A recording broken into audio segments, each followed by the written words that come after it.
एक छोटे से गांव में मोहन नाम का एक गरीब किसान रहता था।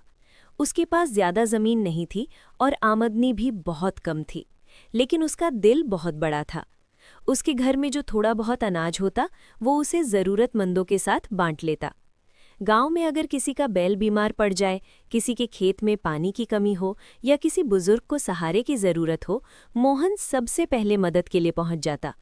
कई बार लोग उससे कहते, तुम खुद गरीब हो, फिर दूसरों की इतनी मदद क्यों करते हो?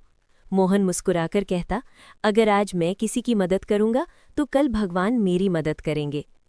एक साल गांव में भयानक सूखा पड़ा। फसलें बर्बाद हो गईं। मोहन के खेत भी सूख गए, लेकिन उसने हिम्मत नहीं हारी। वो रोज मंदिर जाकर मेहनत और ईमानदारी से काम करता रहा। कुछ समय बाद सरकार की एक योजना गांव में आई।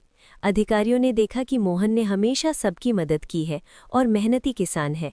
उसे बीज, खाद और पानी की सुविधा मिली। उस साल मोहन की फसल सबसे अच्छी हुई।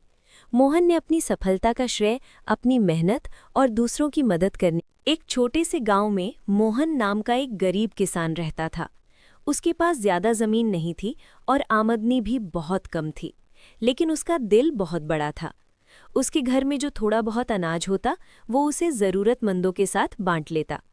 गांव में अगर किसी का बैल बीमार पड़ जाए, किसी के खेत में पानी की कमी हो या किसी बुजुर्ग को सहारे की जरूरत हो, मोहन सबसे पहले मदद के लिए पहुंच जाता।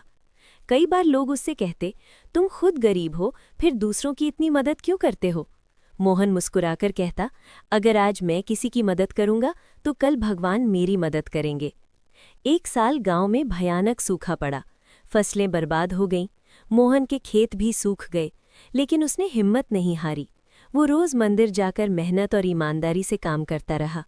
कुछ समय बाद सरकार की एक योजना गांव में आई। अधिकारियों ने देखा कि मोहन ने हमेशा सबकी मदद की है और मेहनती किसान है। उसे बीज, खाद और पानी की सुविधा मिली।